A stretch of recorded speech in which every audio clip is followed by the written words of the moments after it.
Will Diego Lopes send Alexander Volkanovski into retirement?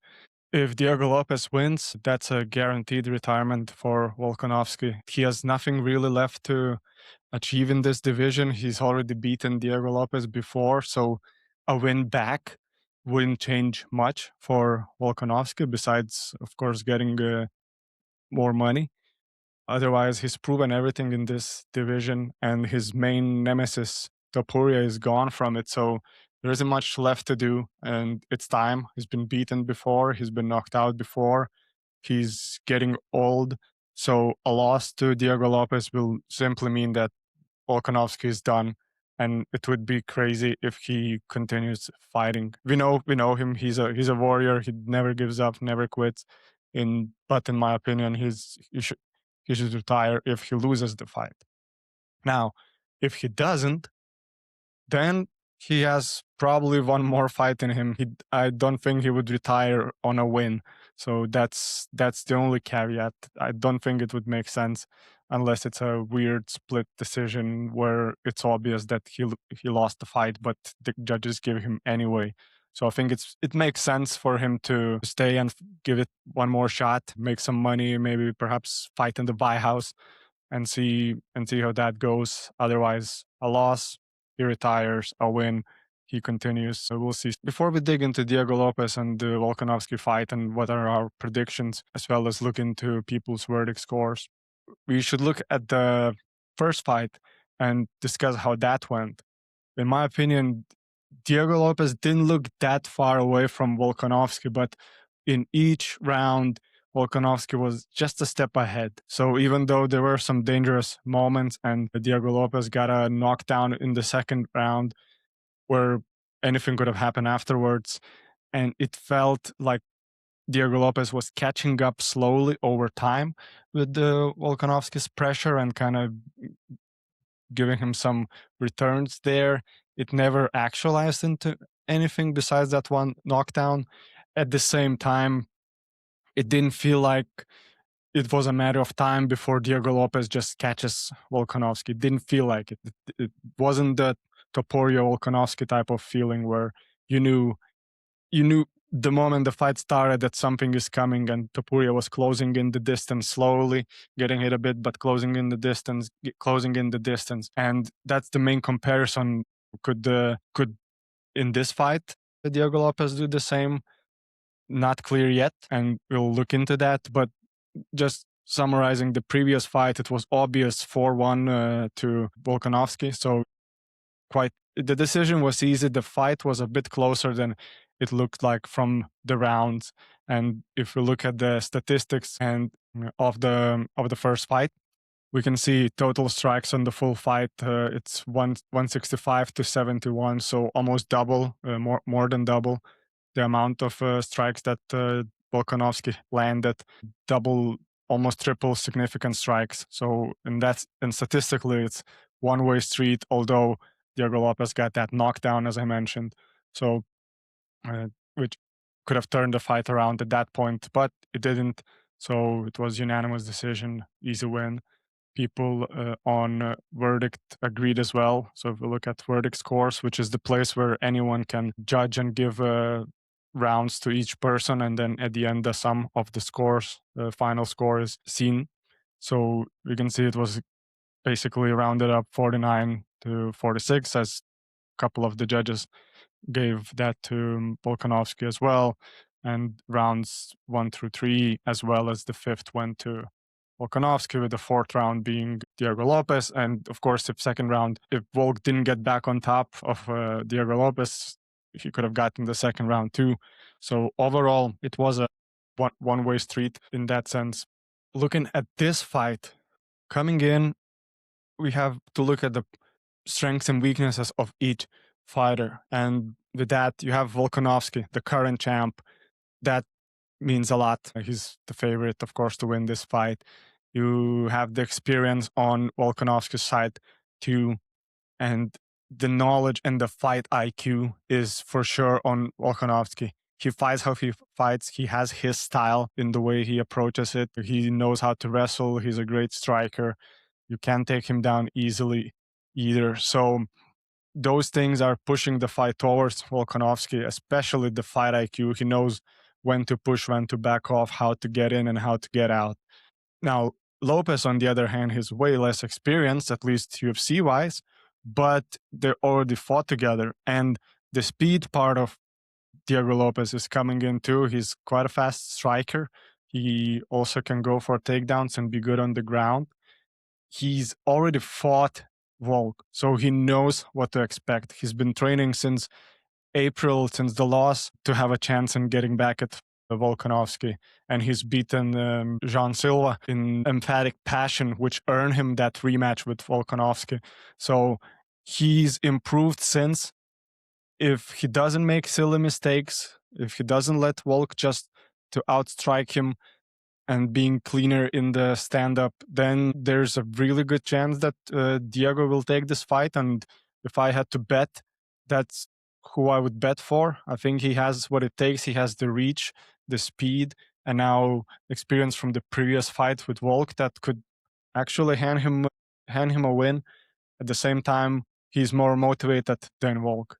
We know the fight is in Australia, so Volk is extremely motivated too, but the difference is that it's a matter of time before Diego Lopes becomes a champ in this division.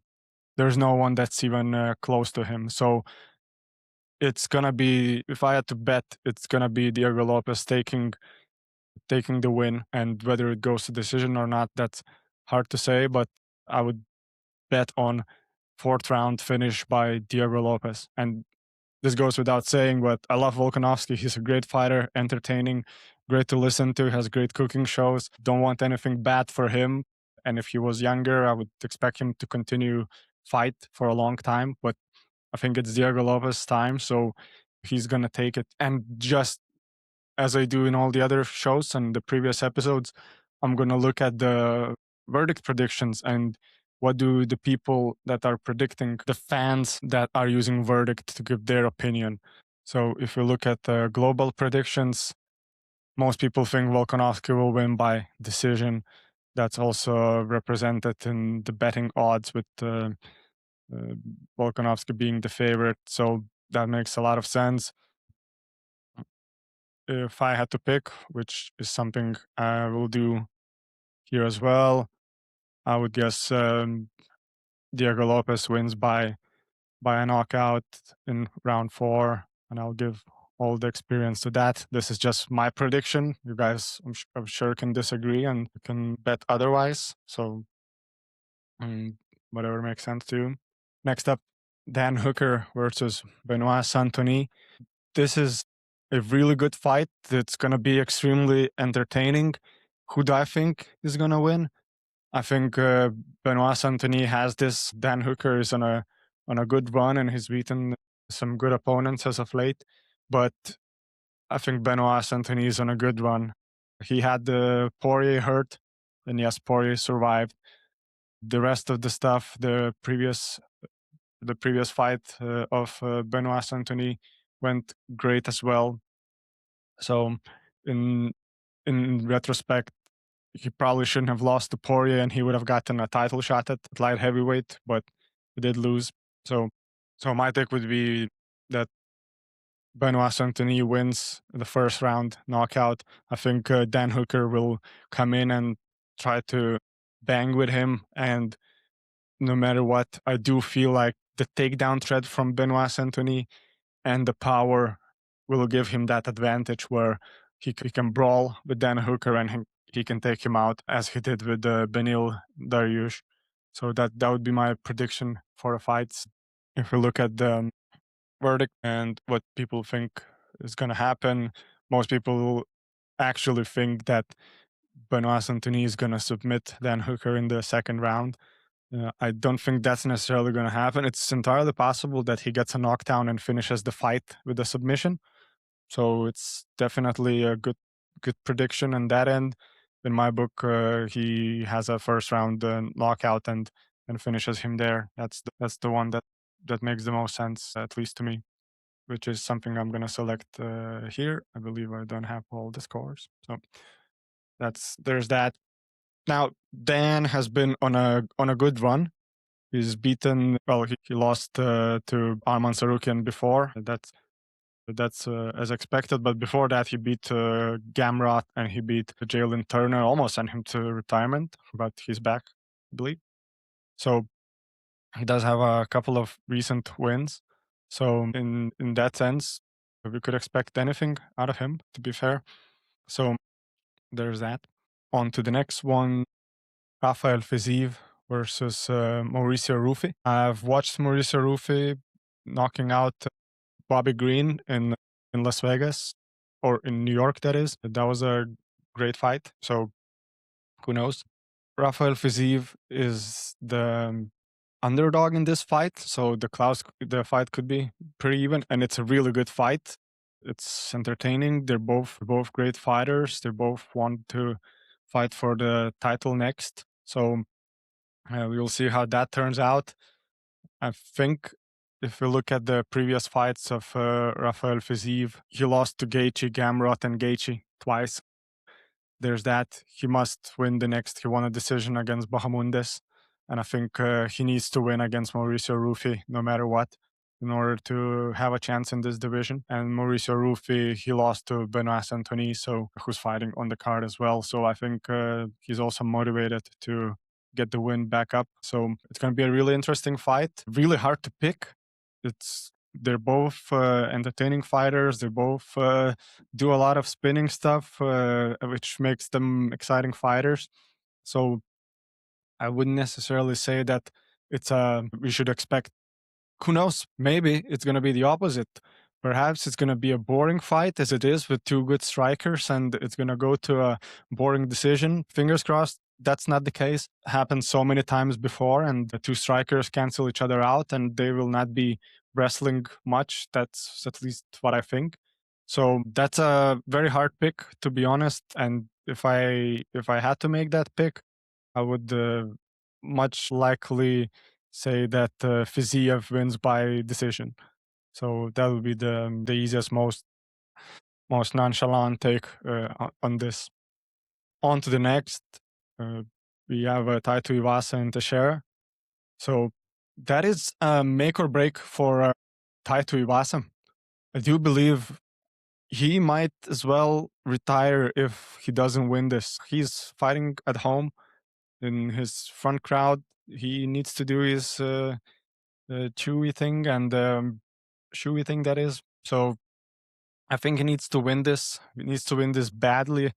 Otherwise, he may be cut, even though he's very, very entertaining and he's been on a big loss streak. So he lost his last one. He lost his last 5 fights.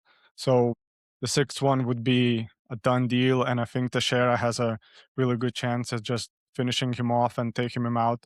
So even though he lost to Derek Lewis in his previous fight, so we will see. My take is that Teixeira wins this by a knockout, potential in the 2nd round, because we all know that Tai likes to stand and bang, and I think the knockout in the 1st round by or 2nd round by Teixeira would be the most likely outcome. Although personally, I wish the Tai Tuivasa wins. He's an entertaining fighter. He's always fun to watch.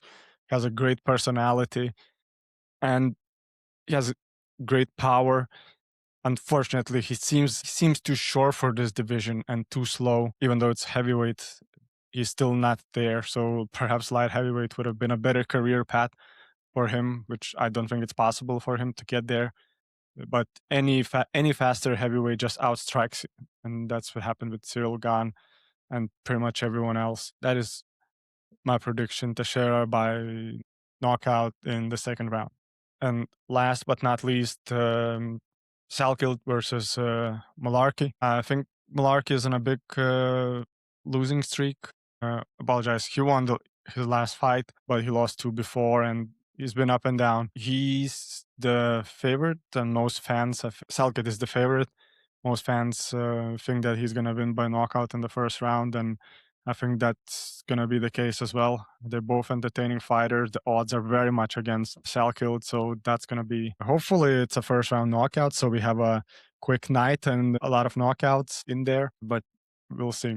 That's my pick. So to sum it up, I think Diego Lopes wins the title and Volkanovski retires. Dan Hookers loses to Benoit Saint-Denis, and uh, perhaps we're gonna have Benoit Saint-Denis and Armand Sarukian at the White House or fight like that. I think Fiziev will take Maurício Rufi. Tai Tuivasa loses to Teixeira, and Salkilld wins versus Malarkey. As for other notable fights, Junior Tafu is back. He needs to get some wins, and he's not even favorite in this fight. So that's gonna be interesting to see how he fights in front of the home crowd. So while not even being the favorite. As for the other fights, I must admit I only know Oban Elliott, who seems to be at give or take even odds with Jonathan Mikhailov. And the rest of the fights, they'll need to climb up the ladder in order to be discussed further. So, um, if you like this review, please like, subscribe, make your comments. You can disagree with me and my takes. We can discuss this below in the chat. And just before the fights begin, I'm going to do a live stream of watching the fights afterwards. That means a day later. So I'm probably going to do it on Kick and might as well do it here too on YouTube. But so just watch along of a replay because we'll be sleeping here in Europe at that time. Anyway, like, subscribe, comment, and I'll see you.